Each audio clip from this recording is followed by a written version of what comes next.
Talk to you about those big issues. And I expect they're going to be talked about tonight on that debate stage. And they're what you need to be talking to your neighbors and friends about.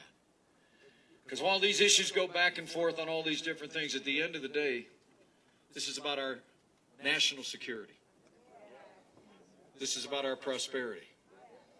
And it's about the Supreme Court of the United States of America. And that's what this election is really all about. Let's start on the security front. Despite traveling millions of miles as our Secretary of State, it is undeniable. The world is more dangerous today than the day that Hillary Clinton and Barack Obama took over American foreign policy. Our allies are less secure. Our enemies are more emboldened. 7.5 years of Barack Obama and Hillary Clinton's brand of foreign policy has weakened America's place in the world. You can look at a map of the wider Middle East when these people took over American foreign policy, and look at a map of the wider Middle East today where American soldiers are in harm's way fighting to retake ground that was lost in Iraq under this administration. You can't even recognize the map. You know, history teaches us that weakness arouses evil. And I would submit to you that Donald Trump and I know what most Americans know, that the weak and feckless foreign policy, a foreign policy of leading from behind, moving red lines, feigning resets with Russia, has literally emboldened our competitors and our adversaries around the world. And Hillary Clinton's been at the very center of it. And you got to know that. It was Hillary Clinton who was responsible to negotiate an agreement to keep American forces in Iraq. She failed to renegotiate that by the end of 2011. And so they pulled all the American forces out of Iraq, created a vacuum in which the terrorist organization ISIS was able to overrun vast areas that have been won at enormous sacrifice by the American soldier. You know, before I take one step further, I have to tell you, I'm sure there are men and women who've worn the uniform in the near term and in the long term in this country.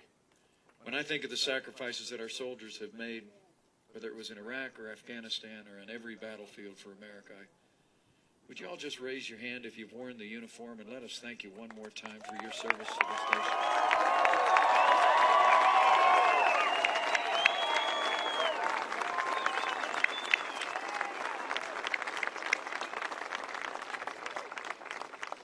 It was Hillary Clinton and Barack Obama who created that vacuum in Iraq. And today, at this very hour, on battlefields around Mosul, 5,000 American soldiers are in harm's way trying to win back what had been squandered by this administration. It was also Hillary Clinton who initiated that disastrous agreement with the radical mullahs in Iran. They got $150 billion. All we got was a delay in their nuclear ambitions. I mean, in a very real sense, all that agreement accomplished was delaying the ambitions of the leading state sponsor of terrorism in the world to obtain the world's most powerful weapons. And the worst of it was, on the day that Iran released 4 American hostages, this administration, with Hillary Clinton's full support, delivered $400 million in cash on a wooden pallet to the airport in Tehran. Let me make you a promise. When Donald Trump is president of the United States of America, we won't be paying ransom to terrorist-sponsoring states. They'll be paying a price if they threaten or detain the American people. And lastly, and it needs to be said, and one of the parents of the fallen will be there tonight at that debate. It was Hillary Clinton and her State Department who left Americans in harm's way in Benghazi. And after 4 Americans fell, she told those parents that it was because of a filmmaker back here in the States. When Congress would find out that she knew the night of the attack, it was the anniversary of 9/11, she knew that it was a Al-Qaeda-style terrorist attack. I mean, go rent the movie. 13 hours, you'll see it was wave upon wave of highly organized attack, but they said it was a spontaneous riot. And she told the families that we were going to hold a filmmaker to account. When she was questioned before the Senate about that, all she had to say was, quote, "What difference at this point does it make?" Let me say something to you, Colorado. As the proud father of a United States Marine, anybody that said that about the fallen, anybody who did that should be disqualified from ever serving as Commander-in-Chief of the Armed Forces of the United States of America.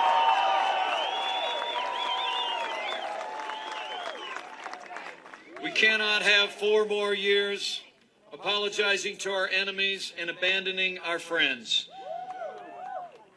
Donald Trump and I both know, for the world to be safe, for America to be secure, America must be strong. And Donald Trump will lead on the world stage with American strength. We will rebuild our military. We will restore the arsenal of democracy. We will provide our soldiers, sailors, airmen, and Marines with the resources and the training they need and deserve. And we will hunt down and destroy ISIS and any terrorist organization that threatens our people or inspires violence here at home.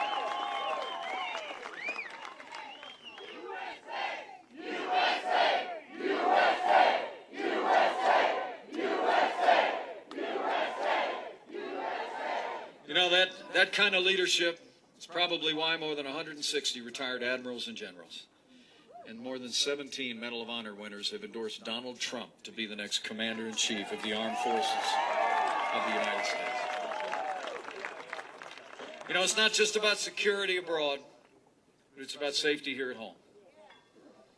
And men and women here in Durango, you know, this has been a very challenging time for people that wear the uniform of law enforcement. It seems like more than ever, it's when tragedy happens in the wake of law enforcement action, too many in the media and too many in politics are willing to use a broad brush to demean those who put their lives on the line each and every day. I know there's an awful lot of first responders and law enforcement personnel that are with us here today. Would you all just mind showing these folks how much you appreciate the job they do each and every day?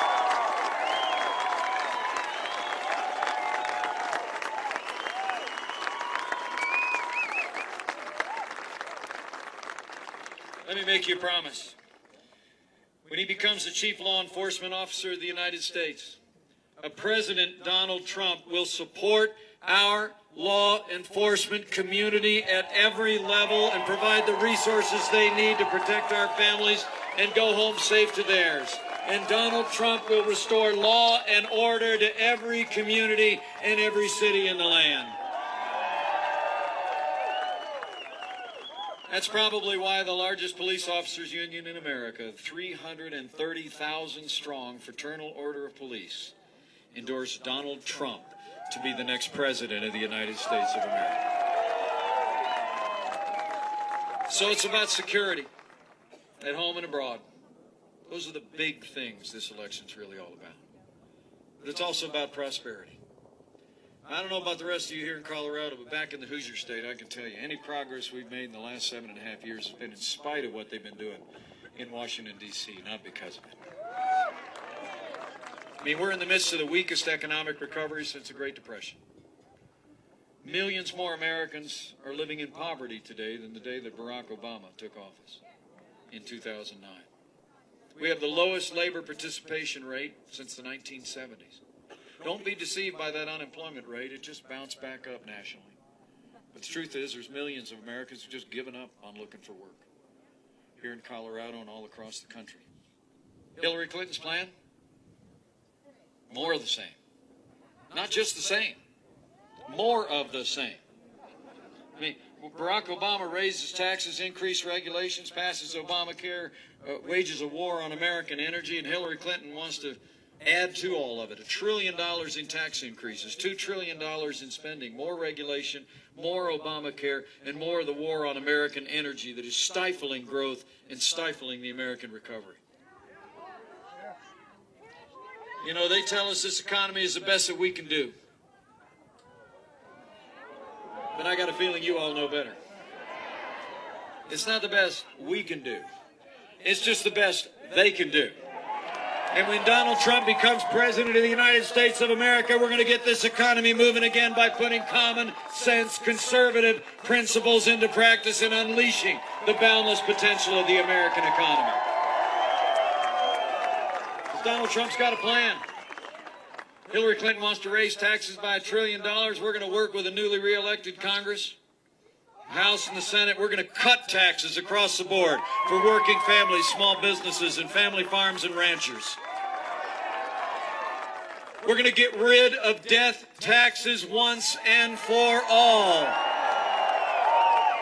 And we're going to lower business taxes in America from one of the highest in the Western world to one of the lowest, so companies in Colorado can fight to keep jobs here in Colorado instead of seeing them go overseas. And Donald Trump and I know that avalanche of acronyms coming out of Washington, D.C. is also killing jobs here in Colorado. You know what I'm talking about.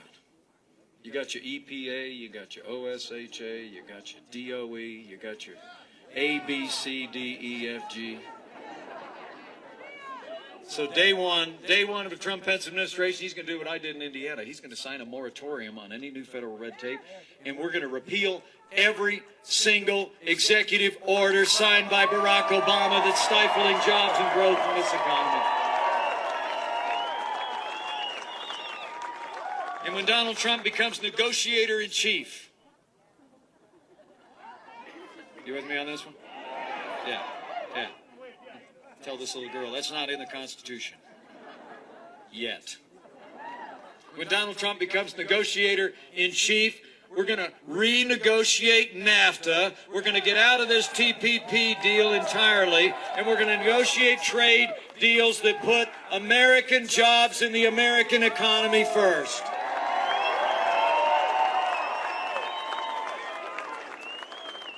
And lastly, because as you know well in Colorado and we know in the Hoosier State, among the God-given blessings of this nation are our vast natural resources. Day one of a Trump-Pence administration, the war on coal comes to an end.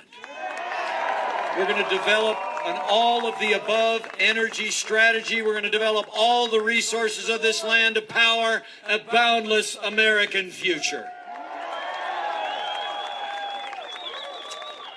And lastly, we're going to do away with what Bill Clinton called the craziest thing in the world. Did you hear about this one?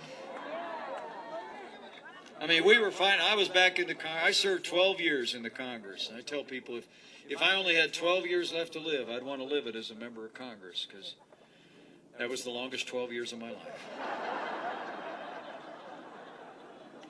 The truth of the matter is, we fought like dogs against the Affordable Care Act. We knew there wasn't anything affordable about the Affordable Care Act. The truth is, we all set out to kind of lower the cost of health insurance, and pretty soon all the liberals took over, and all they did was grow the size of government, right? You'll never convince me that ordering every American to buy health insurance, whether they want it or need it or not, is any solution to our health care economy. But Hillary Clinton, she gives a paid speech up in Canada. Came out not too long ago that she said that her goal was a Canadian-style health care system. That's socialized medicine, all right? But her husband observed the fact that under Obamacare here in Colorado and elsewhere around the country, you've seen premiums go up and coverage has gone down, and he called it, quote, the craziest thing in the world. You know, sometimes even with the Clintons, truth happens.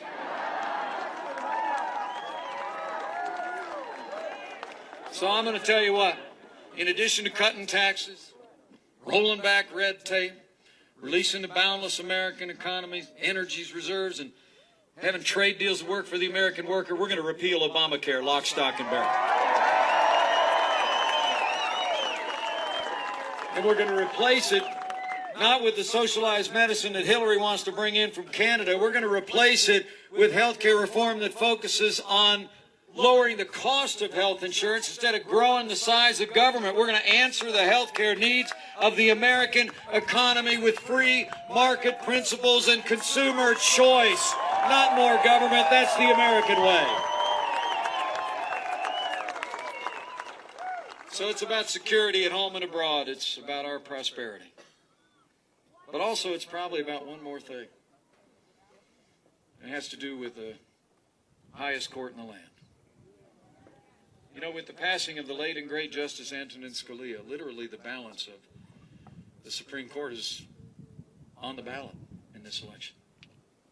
I mean, there was a decision, a 5-4 decision, just a few short years ago that recognized that plain right in the Second Amendment of the Constitution is the individual right of every American. But it was a 5-4 decision. And Hillary Clinton said it was wrongly decided. Said it was wrongly decided. I mean, men and women, you elect Hillary Clinton President of the United States, and just get used to more unelected judges using unaccountable power to take unconstitutional actions. You heard her in that last debate. She was asked about qualifications for the Supreme Court. She didn't talk about resumes. She talked about a checklist, a to-do list. Did you follow that? Did you elect Donald Trump as President of the United States of America? You're going to have a president who appoints to the Supreme Court of the United States and all of our federal courts men and women who will strictly uphold the Constitution of the United States of America in the tradition of the late and great Justice Antonin Scalia.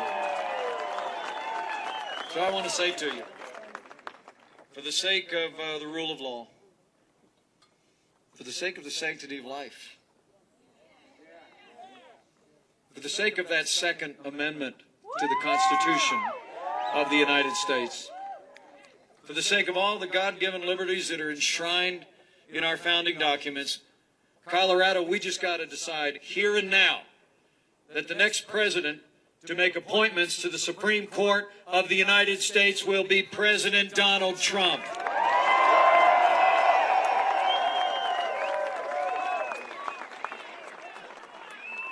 These are the big things. These are the big issues. These are the issues that reach your kitchen table. They reach your street corner. They speak about America's place in the world, and they speak about the opportunities our children and our grandchildren can have. And I hope you came here today. I hope you came here today not just to hear a speech, because I didn't come here today just to give a speech.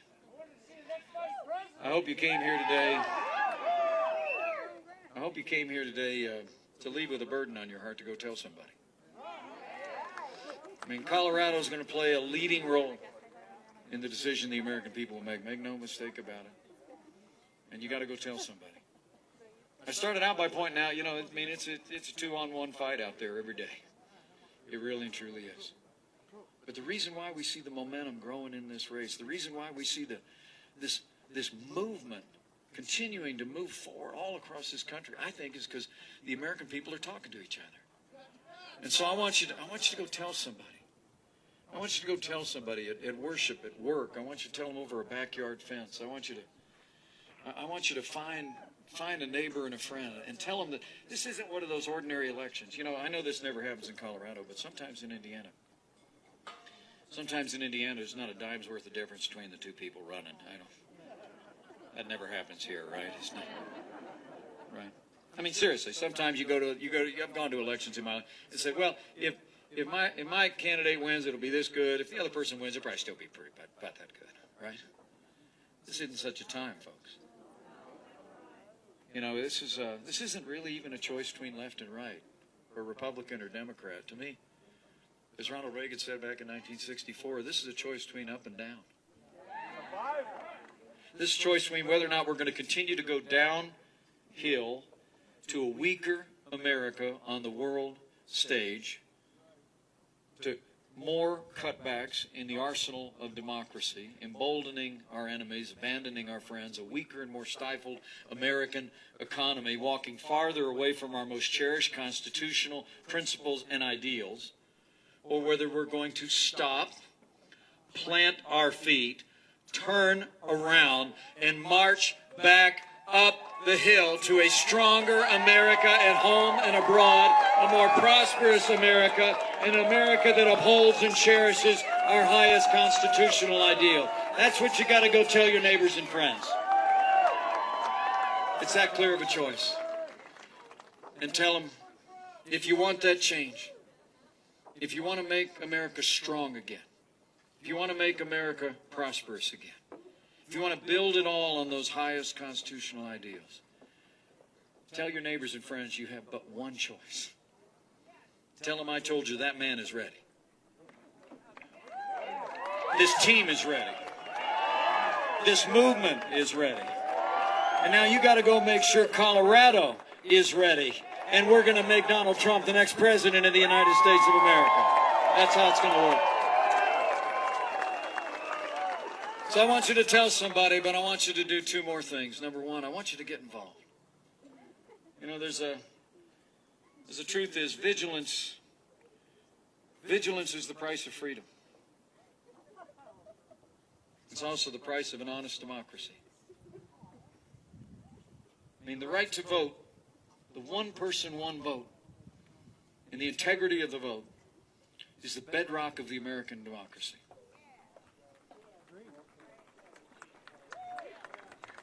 Now, my running mate said the other day there's some polling places around the country where there's voter fraud, and the media got a little amped up about that. But don't kid yourself. Voter fraud is real. It takes place in pockets and polling places around the country. And for the sake of Republicans and Democrats and independents, for the sake of liberals and conservatives, every American should respectfully participate in the process of this election to ensure that everyone's vote counts. So I want to encourage you.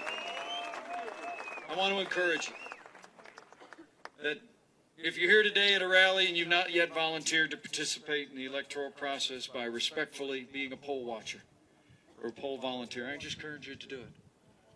I mean, these elections are governed at a state level, and they happen at a precinct by precinct level. I've only held 3 political offices in my life. I've been governor of the great state of Indiana. I've been a congressman from my hometown, and I was elected precinct committeeman in my home precinct.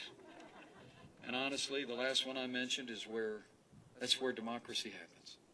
So I want to encourage you to be involved and ensure that we can be confident across this country in the outcome of this election.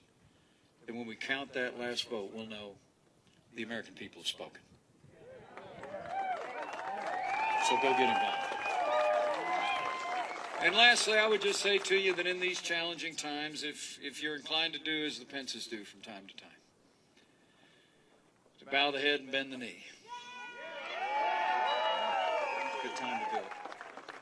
You know, I truly do believe that in these challenging times of new and unknowable threats abroad, of seeming unprecedented division here at home, of a struggling economy that actually has a majority of Americans, for the first time in our history, questioning whether or not our children and our children's children are going to have an opportunity to live the American dream the way we've lived it. And in these challenging times, I just encourage you to go to where millions of Americans throughout our history have ever gone and draw on that strength. And I'm not really talking about praying for one political outcome or another. I'm just talking about praying for America. And I rather like what Abraham Lincoln said.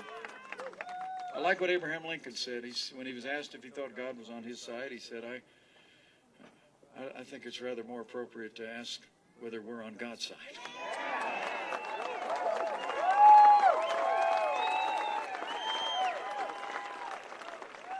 So as you leave here today and you go tell somebody, you lay out this choice. As you leave here today and you find time to respectfully participate in the election process that will take place and be completed a little less than 3 weeks from today. If you're inclined to bend the knee, I encourage you to do so. But do it with confidence. As you pray for this country, just know what's been true for millennia is still true today. I believe with all my heart that if his people who are called by his name will humble themselves and pray, he'll do like he's always done. He'll hear from heaven and he'll heal this land.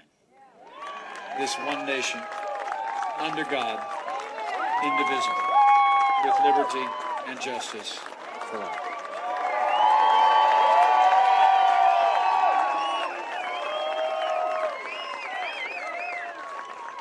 So Colorado, we got work to do. And I'm going to go get on a plane and I'm going to pop some popcorn and get ready for tonight. I think that'll be my second rodeo of the day. But get ready. The truth of the matter is, this election is not in the hands of those of us that have the incredible privilege of being on the ballot. It's in your hands. So leave here today. Do all that you can in the time that remains in this election to do your part to make sure that here in Durango and here in Colorado, we ensure that Donald Trump is the next President of the United States of America, and when you do that, we will make America great again. Thank you, Colorado. God bless you. Let's go get it done.